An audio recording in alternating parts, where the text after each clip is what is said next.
Okay, सो अब शुरू करते हैं। तो हमने अभी तक बात करी थी डाइपोल के बारे में। हमने देखा था कि एक डाइपोल किसे बोलेंगे। एक डाइपोल वो सिस्टम है जहां पे दो इक्वल एंड अपोजिट चार्जेस किसी डिस्टेंस पर रखे हुए हों। इस डाइपोल को पढ़ने का इंपॉर्टेंस क्यों था? क्योंकि हर एक मॉलिक्यूल के अंदर बॉन्ड बने हुए होते हैं और बॉन्ड में इक्वल एंड अपोजिट चार्जेस एक डिस्टेंस पे रहते हैं, तो वो डाइपोल बनाते हैं। इसी वजह से हमें हर एक मॉलिक्यूल में डाइपोल मिलता है और उस डाइपोल पे जो भी एक्सटर्नल इलेक्ट्रिक फील्ड या मैग्नेटिक फील्ड का इफेक्ट होगा उसी के हिसाब से वो मॉलिक्यूल की प्रॉपर्टीज पे भी रिफ्लेक्ट होगा। तो इसलिए हमने डाइपोल पढ़ना शुरू किया। हमने डाइपोल की बात करी, इसमें हमने डिफाइन किया डाइपोल मोमेंट को। And dipole moment was defined as जितना चार्ज मल्टीप्लाइड बाय उन दोनों चार्जेस के बीच की distance is the magnitude of dipole moment, और इसकी डायरेक्शन थी नेगेटिव से पॉजिटिव की तरफ। तो ये अगर दो चार्जेस सिस्टम है तो आराम से लिखा जा सकता था इस तरीके से। पहली बात ये हमेशा वेक्टर होगा। इसकी जो यूनिट हो जाएगी वो क्या हो जाएगी, इसकी यूनिट की बात कर लेते हैं। इसकी यूनिट जो हो जाएगी वो हो जाएगी चार्ज इंटू डिस्टेंस, मतलब coulomb metre, this is the unit. और इसके करस्पॉन्डिंग आप इसके डायमेंशंस भी बता सकते हैं। डायमेंशंस कैसे बताएंगे? तो कूलॉम चार्ज की आप डायमेंशंस बताएंगे करंट इंटू टाइम से, और मीटर तो इसके डायमेंशंस भी लिखे जा सकती हैं current into time into metre. ये इसके डायमेंशंस हो जाएंगे एम्पियर, टाइम और लेंथ के करस्पॉन्डिंग। सिमिलरली जब एक से ज्यादा डाइपोल्स प्रेजेंट हो किसी सिस्टम में तो उन सब का जो नेट डाइपोल मोमेंट आएगा वो वेक्टर एडिशन से आता था। तो हमने इससे रिलेटेड कुछ क्वेश्चंस यहाँ पे किए थे। जैसे इस केस में H2O का एक केस था। यहाँ पे जब नेट डाइपोल मोमेंट निकालना था तो एक ये वेक्टर था एक ये वेक्टर था, इन दोनों का नेट जो हमें मिला वो मिला था नेट डाइपोल मोमेंट। इस तरीके से हमने इसको प्रूव किया था, ये सॉल्व किया था। H2O मॉलिक्यूल का ये सेम एग्जांपल था जो हमने पहले बात भी करी ली थी। ऐसे ही कुछ और क्वेश्चंस किए। एक स्क्वायर के केस में क्वेश्चन किया। इसको हमने दो तरीके से देखा कि आप अगर इसको वेक्टोरिकली करना चाहो या आप इसको एनालिटिकल करना चाहो, दोनों तरीके से इसे किया जा सकता है। हमने ये देखा वेरिएबल वाला क्वेश्चन कि यहाँ पे यूनिफॉर्म चार्ज डिस्ट्रीब्यूशन था। इस यूनिफॉर्म चार्ज डिस्ट्रीब्यूशन से अगर मुझे नेट डाइपोल मोमेंट निकालना है तो हमने एक एलिमेंट लेके यहाँ पे इस क्वेश्चन को सॉल्व किया था। तो ये भी आपको क्वेश्चन ध्यान देना चाहिए। उसके बाद हम आए थे कि एक डाइपोल की वजह से इलेक्ट्रिक फील्ड कितना होगा। क्या बात कर रहे हैं? डाइपोल की वजह से इलेक्ट्रिक फील्ड कितना है। तो इसके लिए हमने तीन बातें देखी थी। एक तो एक्सियल पॉइंट पे, दूसरा इक्वेटोरियल पे और तीसरा कोई भी जनरल पॉइंट। ऐसे तीन पॉइंट्स देखे थे। एक्सियल लाइन पे जब देखा तो हमने देखा कि यहाँ एक पॉजिटिव चार्ज है, यहाँ एक नेगेटिव चार्ज है। इनकी वजह से इस पॉइंट पे देखना है तो पॉजिटिव का इस तरफ, नेगेटिव का इस तरफ। पॉजिटिव वाला पास में है तो नेट इलेक्ट्रिक फील्ड इस डायरेक्शन में मिलेगा। डिस्टेंसेस हमने दोनों की देखी, सेंटर से डिस्टेंस कैलकुलेट करते हैं पॉइंट की। ये डिस्टेंस भी ए है, ये भी ए है, इसके करस्पॉन्डिंग हमने नेट इलेक्ट्रिक फील्ड निकाला इस तरीके से। यहाँ पे एक अजम्पशन हमने देखा और वो अजम्पशन हमारा क्या था कि आर जो है वो डिस्टेंस जो है वो डाइपोल की लेंथ से बहुत ज्यादा है। उसके करस्पॉन्डिंग जो हमें फाइनल आंसर मिले थे एक्चुअल पॉइंट पे, ये आंसर मिल गया था 2kp/r3। ध्यान देने वाली बात क्या थी कि अगर आप पॉजिटिव के पास देख रहे हैं, अगर डाइपोल मोमेंट इस डायरेक्शन में है और आप यहाँ पे इलेक्ट्रिक फील्ड देख रहे हैं तो वो सेम डायरेक्शन में होगा जैसा कि डाइपोल मोमेंट वेक्टर था।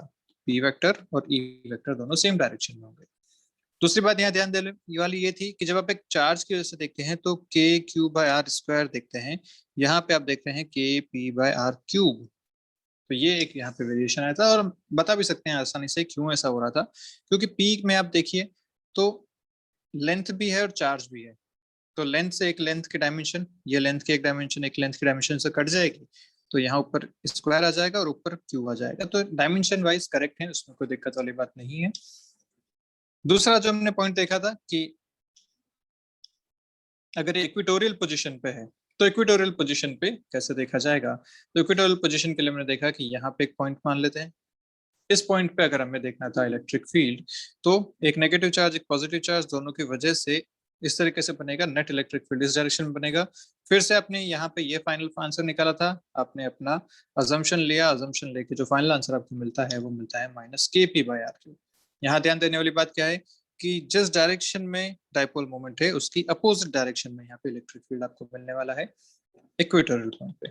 और इसी इन दोनों को यूज करके एक्सियल पॉइंट और इक्वेटोरियल पॉइंट, इन दोनों को यूज करके हमने एक जनरल पॉइंट पे भी कैलकुलेट किया था। जनरल पॉइंट पे कैसे कैलकुलेट किया? तो आसान सी बात थी कि जब भी डाइपोल मोमेंट है, क्योंकि एक वेक्टर है हम इसके दो कंपोनेंट्स ले सकते हैं।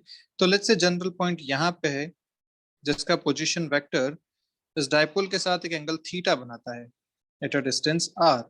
तो हम यहाँ पे क्या कह सकते हैं कि यहाँ जो नेट फील्ड होगा वो इन दो डाइपोल की वजह से होगा। ये दो डाइपोल कौन से हैं? इस डाइपोल के कंपोनेंट्स हैं p cos theta and p sin theta. अब ये p cos थीटा की वजह से हमने देखा कि एक्चुअल पॉइंट है, इसके लिए एक्चुअल पॉइंट वाला फॉर्मूला लिख लिया।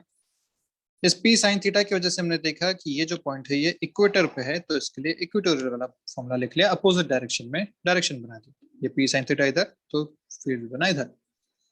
दो नेट मिल गए, दोनों 90 डिग्री पे हैं, इनका ई नेट आपने निकाल लिया। ई नेट जब कैलकुलेट किया तो फाइनल आंसर ये आया। इनका जब आपने एंगल देखा यहाँ से तो थीटा और अल्फा का इक्वेशन मिलकर आपको आया tan alpha is equal to tan theta by 2। ये सारी चीजें अपन ने देखी थी, इंपॉर्टेंट चीजें थी। सिमिलरली जब अपन ने पोटेंशियल की बात करी तो एक्चुअल पॉइंट पे जो पोटेंशियल होगा वो प्लस और माइनस इन दोनों की वजह से होगा। जब हमने इसको प्रूव किया, फाइनली अपना अजम्पशन लिया, तो अजम्पशन वही था d is less than r, much less than r actually. तो यहाँ से जो आपको अपना फाइनल आंसर मिला था वो मिला था Kp बाय आर स्क्वायर। तो ये सारे फॉर्मुलाज जो हैं आप याद रखने हैं, बिल्कुल टिप्स पे आपके फॉर्मुला होने चाहिए। तो आप जो शुरू में फॉर्मुला लिस्ट बना रहे थे, आपने इलेक्ट्रिक फील्ड की एक फॉर्मुला लिस्ट बनाई थी, उसी के पीछे वाले पेज पे अब एक पोटेंशियल के लिए फॉर्मुला लिस्ट बनाएंगे और फिर आप एक पेज पे डाइपोल्स के लिए फॉर्मुला लिस्ट बनाएंगे। ये सारे फॉर्मुलाज बहुत ज्यादा इंपॉर्टेंट है जो आपके टिप्स पे होने चाहिए, क्वेश्चन सॉल्व तभी हो पाएंगे। ओके, सिमिलरली इक्वेटोरियल पोजीशन पे हमने देखा कि जितना पोटेंशियल प्लस का होगा उतने पोटेंशियल माइनस का होगा, तो नेट पोटेंशियल यहाँ पे जीरो आ जाएगा। ये सारी बातें हमने कर ली। कोई जनरल पॉइंट है तो जिस डायरेक्शन में वो चल रहा है p cos थीटा की वजह से यहाँ पे मिलने वाला है। p cos थीटा की वजह से आपने यहाँ पे पोटेंशियल देख लिया, कितना मिला Kp cos theta by R square. और यहाँ जो साइन थीटा वाला कंपोनेंट है क्योंकि ये इक्वेटर पे है इसकी वजह से होगा जीरो। तो ये आपका फाइनल आंसर आ गया था। इतना हमने कर लिया था। उसके बाद हम चले थे कुछ क्वेश्चंस की तरफ, हमने कुछ क्वेश्चंस देखे थे। नेक्स्ट जो हमने बात करी कि एक डाइपोल को आप अगर किसी इलेक्ट्रिक फील्ड में रख देते हैं तो क्या होगा। हमने बात करी थी अभी यूनिफॉर्म इलेक्ट्रिक फील्ड की। इस यूनिफॉर्म इलेक्ट्रिक फील्ड में अगर एक डाइपोल रखा हुआ है किसी लोकेशन पे या किसी पोजीशन पे, तो हमने देखा कि इस पे जो नेट फोर्स होता है एफ नेट मिलता है हमेशा जीरो, चाहे वो किसी भी पोजीशन पे हो। टॉर्क यहाँ पे मिलता था P क्रॉस E से, हमने देखा torque is P cross E। और सिमिलरली इसकी चेंज इन पोटेंशियल एनर्जी देखी माइनस P डॉट E से, जहां पे आपने थीटा इक्वल टू 90 डिग्री पे पोटेंशियल एनर्जी को जीरो लिया था। देखिए यहाँ से इसको देख सकते हैं। नेट फोर्स की जब बात कर रहे थे तो net force in any position is zero, इसमें कोई दिक्कत वाली बात नहीं है। पर क्योंकि यहाँ पे फोर्स कपल बनता है तो फोर्स कपल की वजह से टॉर्क आता है। टॉर्क की वजह से यहाँ पे रोटेशन जरूर होगा, और वो हमने बात करी थी कि कितना इस पे टॉर्क लगने वाला है। तो हमने इसको कैलकुलेट किया तो फाइनल आंसर अपने पास आया टॉर्क का P क्रॉस E या PE sin थीटा के बराबर, where theta is the angle between E vector and P vector. इन दोनों के बीच का एंगल क्या था आपके पास? Theta. This is E vector, this is P vector. अब ये थीटा के करस्पॉन्डिंग हमने बात करी कि कब जीरो हो सकता है, कब मैक्सिमम हो सकता है, कब मिनिमम हो सकता है। तो केस वन हमने देखा कि जब थीटा 0 डिग्री होगा तो टॉर्क जीरो होगा, जब थीटा 180 होगा तब भी टॉर्क जीरो होगा। तो दोनों ही इक्विलिब्रियम पोजीशन यहाँ पे थी। लेकिन हमने एक बात यहाँ पे क्या नोटिस करी थी कि एक जो पोजीशन थी वो स्टेबल इक्विलिब्रियम पोजीशन थी और दूसरी जो पोजीशन थी वो अनस्टेबल इक्विलिब्रियम पोजीशन थी। ये सारी बातें हमने यहाँ पे करी थी। सिमिलरली जो केस 3 यहाँ पे हमने देखा कि जब थीटा 90 डिग्री होगा तो हमें टॉर्क मैक्सिमम मिलेगा। This maximum torque equal to P into E। This was the maximum torque. इसका हमने यूज भी देखा कि एक माइक्रोवेव में जो वाटर मॉलिक्यूल्स, फूड जो आप गर्म करते हैं उसमें जो वाटर मॉलिक्यूल्स हैं उसके डाइपोल पे जो टॉर्क लगता है उसकी वजह से वहां पे हीट जनरेशन होता है, और वही हीट यहाँ पे उस फूड को गर्म करने में काम आती है। ठीक है, तो ये इसका एक एग्जाम्पल था जो हमने यहाँ पे देखा था। इससे रिलेटेड एक एग्जाम्पल हमने कर चुके थे। फिर हमने बात की थी स्टेबल अनस्टेबल इक्विलिब्रियम की। उसमें हमने देखा कि स्टेबल इक्विलिब्रियम किसे कहते हैं, अनस्टेबल इक्विलिब्रियम किसे कहते हैं। और हमने ये फाइंड किया कि जब थीटा 0 वाली कंडीशन है वो स्टेबल इक्विलिब्रियम है, थीटा 180 वाली कंडीशन अनस्टेबल इक्विलिब्रियम है। देन हमने बात करी पोटेंशियल एनर्जी की in a dipole in a uniform electric field. Potential energy को कैसे डिफाइन किया था? तो डिफाइन किया था माइनस P डॉट E से। जो आपको ध्यान रखना है, potential energy is minus P dot E. Change in potential energy was given by this formula. This is really important formula जो आपको ध्यान रखना है। नीट पे इस पे बेस सीधे सीधे क्वेश्चन पूछे जाते हैं, सीधे सीधे। तो ये आपको ध्यान रखना है क्वेश्चन, ये क्वेश्चन कि चेंज इन पोटेंशियल एनर्जी कब चेंज, जब आप इसको थीटा डैश पोजीशन से थीटा पोजीशन तक शिफ्ट करते हैं। मान लीजिए ये डाइपोल, ये इलेक्ट्रिक फील्ड है, पहले डाइपोल ऐसे रखा हुआ है, this angle is theta dash. अब आपने इस डाइपोल को घुमा के यहाँ तक ले आए, तो this angle is now theta. पूछा कि इतना करने में कितना एक्सटर्नल वर्क होगा, या पूछ सकते हैं कितनी एनर्जी में चेंज होगा, या पूछ सकते हैं कि इलेक्ट्रिक फील्ड कितना वर्क करेगा। तो सारे के सारे इसे एक क्वेश्चन से आप आंसर यहाँ से लिख सकते हैं। तो ये इंपॉर्टेंट है, ध्यान रखिएगा इसे। तो इन्होंने बात करी कि जो थीटा इक्वल टू 90 डिग्री है वो हमारा रेफरेंस पॉइंट है यहाँ पे, this theta equal to 90 degrees are reference point. इस पे हम पोटेंशियल एनर्जी को मानते हैं जीरो। और एक बार आप थीटा अगर यहाँ 90 को पोटेंशियल जीरो के हिसाब से मान लेंगे, तो उसके हिसाब से आपको जो फाइनल फॉर्मूला बनेगा यू का, वो बनेगा माइनस पी डॉट ई का। इस minus P dot E is again important formula, जिसके करस्पॉन्डिंग अपन ने देखा कि थीटा जीरो पे energy is minus PE which is minimum energy, और मिनिमम एनर्जी के करस्पॉन्डिंग होता है स्टेबल इक्विलिब्रियम। ऐसे जो दूसरा केस था थीटा 180 डिग्रीज पे, यहाँ पे जो पोटेंशियल एनर्जी मिली plus PE which is unstable equilibrium, क्योंकि this is maximum potential energy.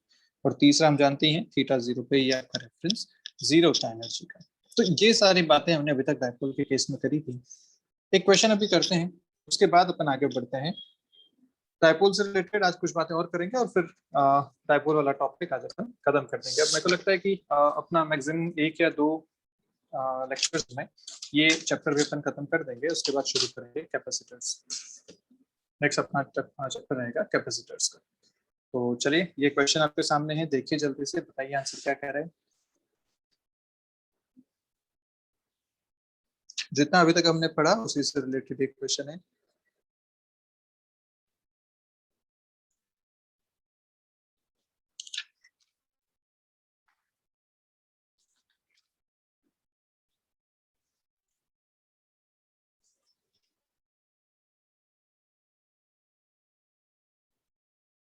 Solve करना है सभी को,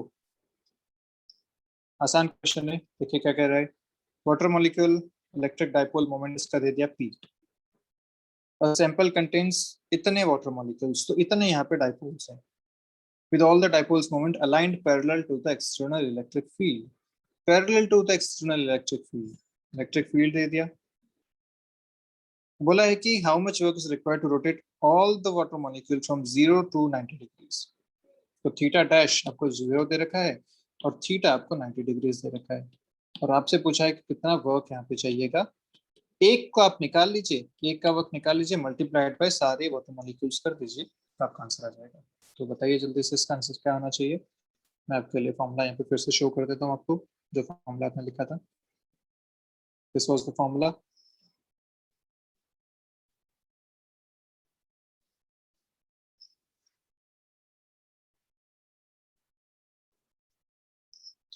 फॉर्मूला जल्दी से कॉपी में लिख लीजिए, उसके बाद मैं फिर से क्वेश्चन पे चलता हूँ। दिस इज द फॉर्मूला जो आपको यूज करना है यहाँ पे। Work done by external equal to change in potential energy equal to PE cos theta dash minus cos theta equal to minus work done by electric field. चलिए question पे चलता हूँ। ये क्वेश्चन है, बताइए क्या आंसर आ रहा है।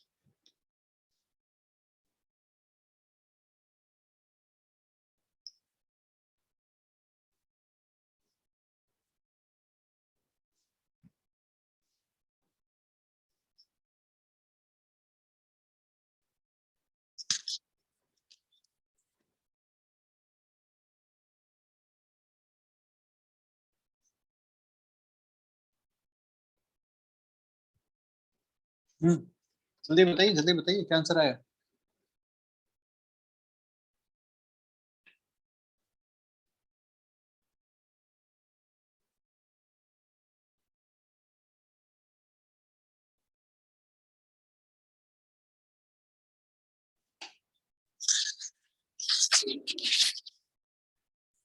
जी नाम लेके बोलूं, एनीवन।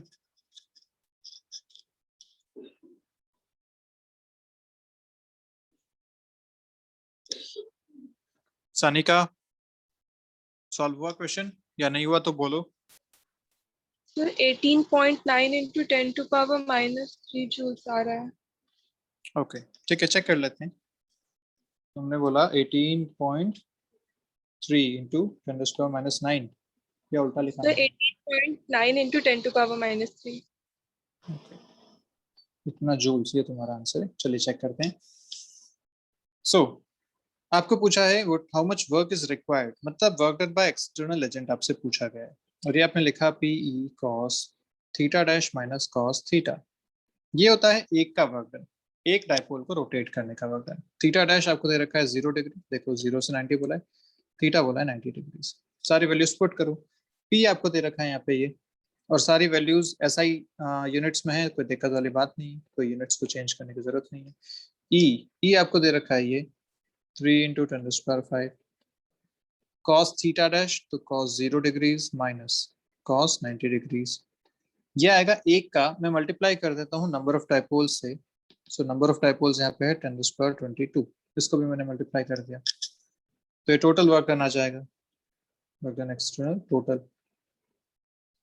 तो फाइनल आंसर आपको मिलेगा यहाँ से, देखिए 6.3 into 3, this will give you 18.9 multiplied by, यहाँ पे देखें तो -30 है, यहाँ पे +5 है, -25 हो गया, और यहाँ पे 22 है तो -3 हो गया, इंटू 10⁻⁻3। यहाँ पे देखें तो cos 0 इज 1, दिस इज 0, तो यहाँ से कुछ नहीं आया, 1 आया, तो आपका फाइनल आंसर इज दिस। तो ठीक है, बड़ा अच्छा सा आंसर है, बिल्कुल ठीक बात है सनी का, करेक्ट आंसर है। तो बड़ा सा आंसर क्वेश्चन है, और इस पे बेस्ड नीट में क्वेश्चन पूछे गए हैं, तो आप एक बार जब प्रीवियस ईयर नीट के क्वेश्चंस करेंगे तो आपको इस पे बेस्ड काफी सारे क्वेश्चन मिलने वाले हैं। देखिए क्वेश्चन और, ये कर्नाटक का नीट 2013 का क्वेश्चन है, प्रीवियस ईयर क्वेश्चन, आप इसको कंसिडर कर सकते हैं।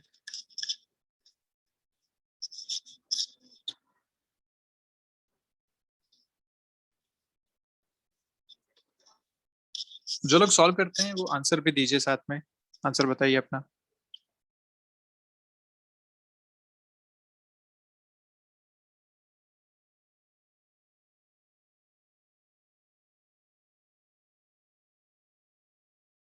Sir B. बी ऑप्शन बिल्कुल ठीक बात है, सीधा सीधा फॉर्मूला बेस्ड क्वेश्चन है। अभी आपने पढ़ा ना कि work done, this work done is equal to PE cos theta dash minus cos theta. अब यहाँ पे क्या बोल रहा है देखो, electric dipole of dipole moment P is aligned parallel, aligned parallel मतलब इनिशियली ये 0 डिग्री पे है, the energy required to rotate the dipole by 90 degree. अब आपका एंगल इसमें कर देना है 90 डिग्री, तो यहाँ रख दीजिए values, PE cos 0 minus cos 90, cos 0 होता है 1, cos 90 होता है 0, आंसर आएगा PE. This is the work done, खत्म बात, ये आपका आंसर हो गया ऑप्शन बी। बड़ा आसान सा क्वेश्चन। एक और देखिए,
क्या आंसर आ रहा है?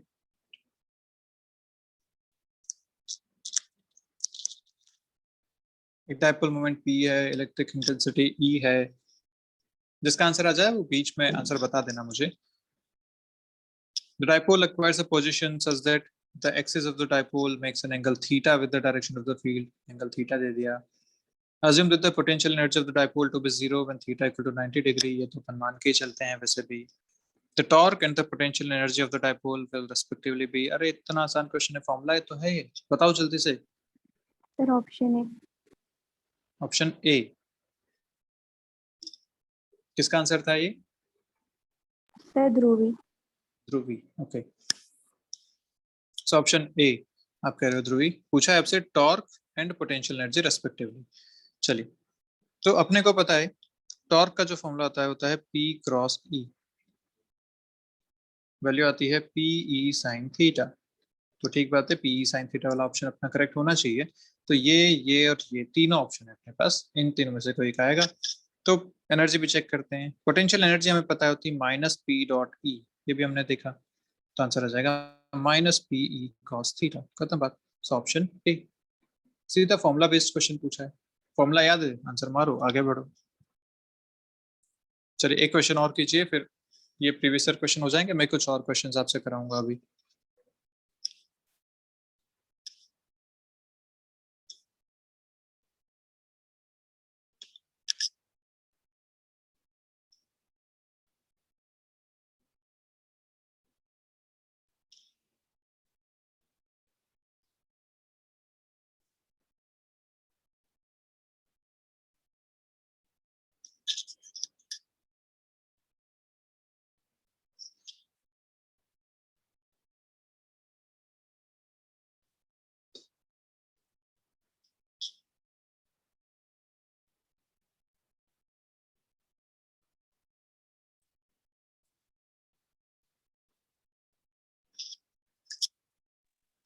So C answer. NEET NEET कह रहा है आंसर ऑप्शन सी होना चाहिए। ओके, देखते हैं। An electric dipole has the magnitude of its charge as q and its dipole moment is p। ठीक है, it is placed in a uniform electric field E। okay, if its dipole moment is along the direction of the field, मतलब parallel है,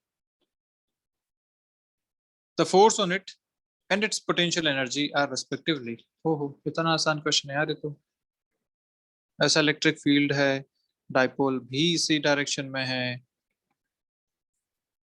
हम जानते हैं कि जब ऐसा होता है या किसी भी केस में फोर्स तो जीरो होता ही है, फोर्स इज ऑलवेज जीरो। ये तो हमेशा होता है भैया। अगर जब आपको दे रखा है कि यहाँ पे यूनिफॉर्म इलेक्ट्रिक फील्ड है और उस केस में एक डाइपोल रखा हुआ है, तो उस डाइपोल पे फोर्स इज ऑलवेज जीरो। अब वो चाहे किसी भी कंडीशन में रखा हो, ऐसा हो या ऐसा हो, कहीं भी रखा हो, फोर्स इज ऑलवेज जीरो। एक ही ऑप्शन ऐसा है, एक ही ऑप्शन यहाँ पे है जिसमें फोर्स जीरो बता रखा है। तो बिल्कुल करेक्ट ऑप्शन इज सी। बात भी कर लो आगे पोटेंशियल एनर्जी की भी। हम जानते हैं पोटेंशियल एनर्जी 0 डिग्री पे मिनिमम होती है, क्योंकि आप पोटेंशियल एनर्जी लिखते हैं -P.E या PE cos थीटा। तो cos 0 इज 1, cos 0 इज 1, तो ये हो जाएगा -PE। और -P नेगेटिव, नेगेटिव मतलब this is the minimum potential energy. और तभी तो हमने बोला इसको stable equilibrium. This is stable equilibrium condition as well. जब पोटेंशियल एनर्जी मिनिमम होगी तो स्टेबल इक्विलिब्रियम कंडीशन बनेगी। So yes, answer is option C. ठीक है, एक क्वेश्चन मैं आपसे दे रहा हूँ, बताइए मुझे जल्दी से। जो हमने अभी डाइपोल से रिलेटेड बातें पढ़ी हैं उन्हीं से रिलेटेड क्वेश्चन है। क्वेश्चन कुछ ऐसा है कि यहाँ पे एक डाइपोल रखा हुआ है इस डायरेक्शन में, ऐसा एक डाइपोल रख दिया आपने, और इस तरीके से एक पॉइंट है यहाँ पे जो कि डिस्टेंस d पे है। ओके, आपसे पूछा गया कि अगर डाइपोल मोमेंट p है, okay okay, I am sorry, dipole आप यहाँ ना लेके डाइपोल ऐसा ले लीजिए। This is the dipole. ये एंगल 37 डिग्रीज है, ये एक्सिस बना रखी है वैसे तो इस पॉइंट पे, let's say point is a, तो आपसे पूछा गया electric field at point A कितना होगा इन वेक्टर, और ये आपको p दे रखा है डाइपोल मोमेंट। डिस्टेंस d है, डाइपोल मोमेंट p है। आपसे पूछा गया बताइए पॉइंट ए पे इलेक्ट्रिक फील्ड वेक्टर फॉर्म में कितना लिखेंगे, वेक्टर के लिए कितना लिखेंगे, ये आपका क्वेश्चन है। चलिए सॉल्व कीजिए, बताइए जल्दी से आंसर। आसान क्वेश्चन है बहुत। क्या हो गया, किसी जनरल पॉइंट पे पूछ लिया गया, क्योंकि पॉइंट ना तो अलोंग द एक्सिस है ना ही इक्वेटोरियल पोजीशन पे है, मतलब किसी जनरल पॉइंट पे पूछा गया है। जनरल पॉइंट पे हम निकालना जानते हैं कि आप इसको क्या करेंगे, दो कंपोनेंट्स ले लेंगे। कंपोनेंट्स कैसे कैसे लेंगे, तो एक कंपोनेंट इसका आएगा इस डायरेक्शन में, एक कंपोनेंट आएगा इस डायरेक्शन में। अब ये जो दो डाइपोल मोमेंट बनते हैं, दो कंपोनेंट्स जो बनते हैं, इसके लिए ये पोजीशन एक्सियल पोजीशन हो गई और इसके लिए ये पोजीशन इक्वेटोरियल पोजीशन हो गई। दोनों के लिए लिखिए, बताइए फाइनल आंसर क्या आएगा। आई कैप जे कैप में बता सकते हैं आप मान सकते हैं दिस ऊपर की तरफ और इस तरफ, this is X axis, this is Y axis.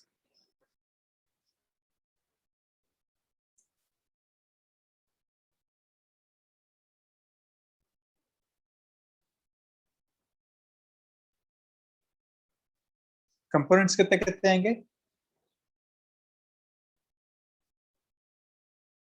Components का क्या आएंगे,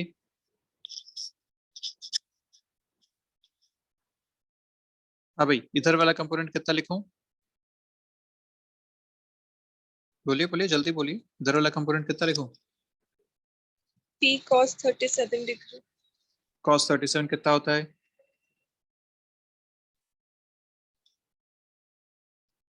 cos 37 कितना होता है, याद कराया था मैंने आपको क्लास में, cos 5 3 इक्वल टू 3/5। अगर ये 5 3 इतना है तो 37 4/5 हो जाएगा। और हम जानते हैं साइन के केस में क्या होता है, जो cos वाला एंगल है उसका कॉम्प्लीमेंट्री एंगल बनता है, तो ये ऐसा बन जाएगा। ये आपको याद रखना है हमेशा। कहाँ से याद करना है, cos 5 3 इक्वल टू 3/5, मतलब cos 53 degree equal to 3/5। cos 5 3 3/5 हो गया तो cos 37 4/5 हो जाएगा। और कॉम्प्लीमेंट्री एंगल के करस्पॉन्डिंग ये 53 तो साइन में 37, यहाँ 37 तो साइन में 53, ये चीजें बराबर हो जाएंगी। इसको याद रखना है आपको हमेशा। सो ये आपका कंपोनेंट जो आ गया cos 37 के करस्पॉन्डिंग 4/5p, तो मैं इसको लिख सकता हूँ दिस इज 4/5p। सिमिलरली यहाँ जो आएगा इस तरफ वो आएगा sin 37 के corresponding p sin 37 and sin 37 is 3/5, तो दिस इज 3/5p। तो आपके पास बेसिकली अब दो डाइपोल्स हो गए, एक डाइपोल यहाँ पे है, एक डाइपोल यहाँ पे है और एक डाइपोल यहाँ पे है। इन दो डाइपोल के हिसाब से आपको इस पॉइंट पे निकालना है अपना इलेक्ट्रिक फील्ड।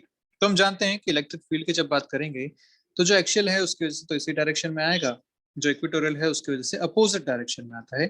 तो वेक्टर इस तरफ है, इलेक्ट्रिक फील्ड नीचे की तरफ होना चाहिए। तो ये आपके दो इलेक्ट्रिक फील्ड वेक्टर्स बनेंगे। अगर मैं इसको लिखता हूँ E1, इसको लिखता हूँ E2, तो this is 1 and this is 2। इन दोनों की वजह से अपन यहाँ पे लिखना चाहते हैं। सो E1 को आप आराम से लिख सकते हैं 4/5p, ये तो इसका डाइपोल हो गया। एक्सियल पे हम फॉर्मूला जानते हैं होता है 2kp/r³। सो p की जगह आ जाएगा 4/5p/d³। याद है, देखो एक्सियल वाला फॉर्मूला याद है, E at the axial position is 2kp/r³। तो k तो ठीक है, p यहाँ पे हम बात कर रहे हैं इसकी, तो लिखेंगे p की जगह 4/5p और r³ डिस्टेंस कितना है, डिस्टेंस रखा है d, तो d³, ये लिख लिया। सिमिलरली ये आ जाएगा i कैप डायरेक्शन में। E2 की अगर बात करो तो होता है -kp/r³। तो माइनस हम ऑलरेडी डायरेक्शन में दिखा चुके हैं नीचे, तो मैं यहाँ मैग्नीट्यूड लिखता हूँ कि p है 3/5p, इक्वेटोरियल वाले की बात कर रहे हैं, इसकी बात हम कर रहे हैं इसका, तो इसका 3/5p/r³, इसका भी डिस्टेंस d³, और ये आ जाएगा -j कैप, ये इसका आंसर आ गया। तो this is the net electric field, E net can be written as E1 + E2। बढ़िया, आप आराम से IJ के साथ इसको लिख दीजिए, इन दोनों को एक प्लस लगा के, ये आपका फाइनल आंसर हो जाएगा। इतना आसान सा क्वेश्चन। चलिए एक और देखते हैं। ये तो इलेक्ट्रिक फील्ड पे बेस्ड क्वेश्चन था, इस बार मैं आपको क्वेश्चन देता हूँ वर्क डन का। क्वेश्चन फिर से आसान है। क्वेश्चन क्या कह रहा है देखिए, एक डाइपोल यहाँ पे रखा हुआ है, इससे इधर और इधर एक पॉइंट यहाँ पे है, लेट्स से पॉइंट ए, एक पॉइंट यहाँ पे है, लेट्स से पॉइंट बी। ये जो डिस्टेंस अपन सेंटर से देखते हैं हमेशा, this distance is 2 meters and this distance is 1 meters। आपको पूछा गया कि अगर ये डाइपोल मोमेंट P है तो बताइए work done by electrostatic force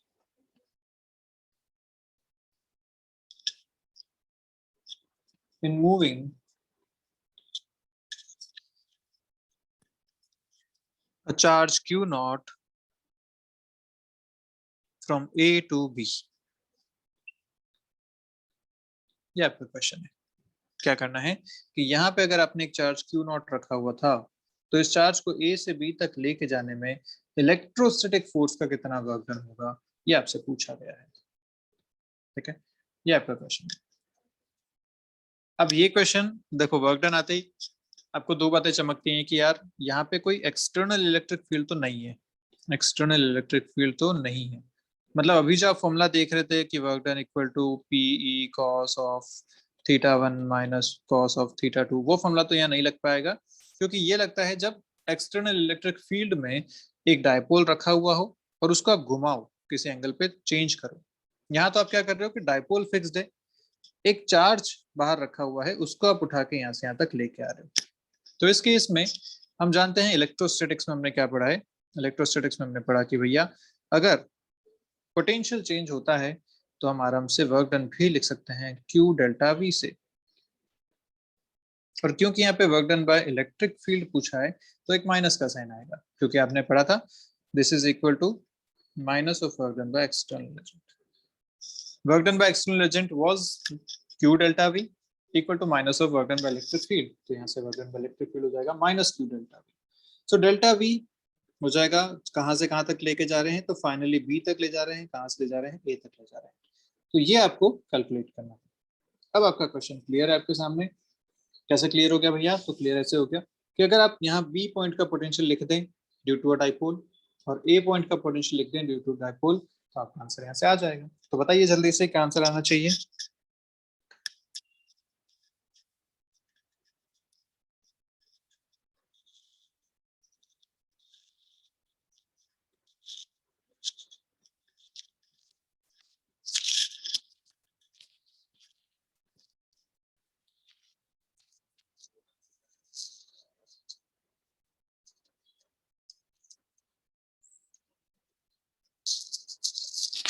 क्या आंसर आ रहा है?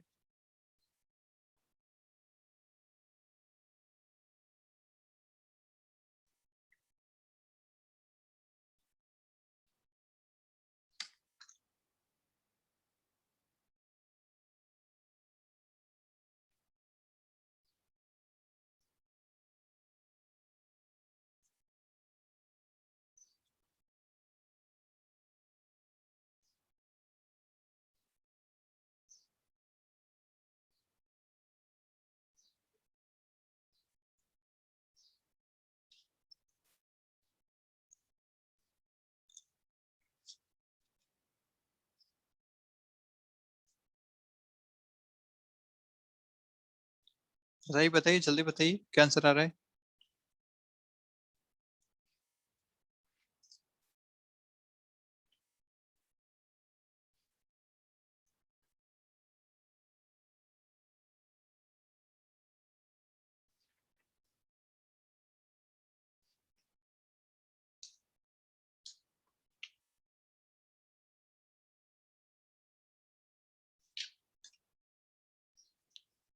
अरे भाई बहुत टाइम लगा रहे हो यार।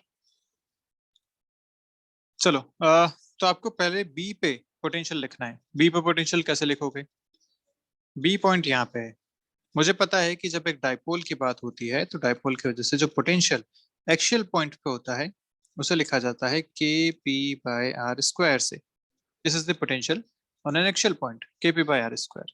तो मुझे ये भी पता है कि ये जब पॉइंट पॉजिटिव के पास है तो पोटेंशियल पॉजिटिव होगा, जब ये पॉइंट नेगेटिव के पास चला जाता है तो पोटेंशियल यहाँ पे नेगेटिव हो जाता है। ये बात मैं जानता हूँ, तो बस अपने को लिखना है यहाँ पे। तो जब बी पॉइंट पे मैं लिखना चाहता हूँ तो B point is towards the negative charge. देखिए यहाँ पे नेगेटिव चार्ज है, बी पॉइंट इसके पास में है, तो यहाँ जो पोटेंशियल होगा वो नेगेटिव होगा। तो कितना होगा, तो माइनस के पी बाय डिस्टेंस यहाँ से 1 स्क्वायर, तो 1 का स्क्वायर। ऐसे पोटेंशियल ए की अगर बात करें तो वहां पोटेंशियल पॉजिटिव होगा, के पी बाय 2 स्क्वायर के बराबर होगा। बस वैल्यूज पुट कर दो। तो work done by electric field is equal to minus Q naught, VB is minus KP by 1 square plus, sorry हाँ बीच में माइनस है यहाँ पे फॉर्मूला में, minus VA, VA is KP by 4। ये आपका आंसर आ जाएगा। इन दोनों को ऐड करेंगे तो अंदर से आएगा 1 plus 1/4 is 5/4, तो आपका आंसर जो फाइनली आ जाएगा 5/4 KP Q naught। This is your final answer. अंदर से एक माइनस और बाहर वाला माइनस दोनों मिलके हो गए positive. This is your answer. Clear है? क्लियर है यहाँ तक क्वेश्चन? किसी को कोई डाउट?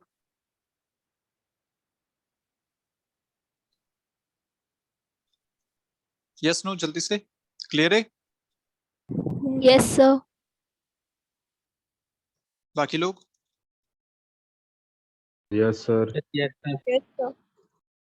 हाँ भाई बोला करो यार, अगर तुम क्वेश्चन अगर साथ में कर रहे हैं तो कुछ नहीं तो कम से कम पूछा करो कि इस क्वेश्चन में क्या हो क्या रहा है यहाँ पे, कैसे इसको अप्रोच करेंगे.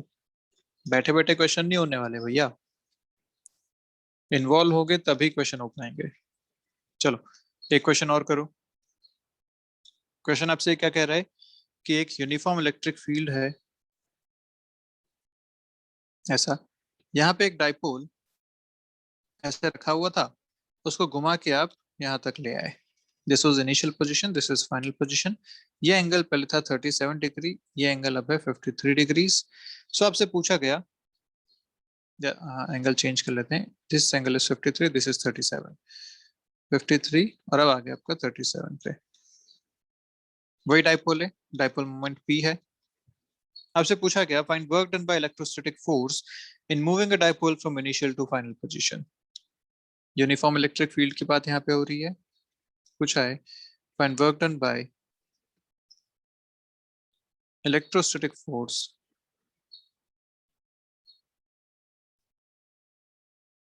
in moving the dipole from initial to final position.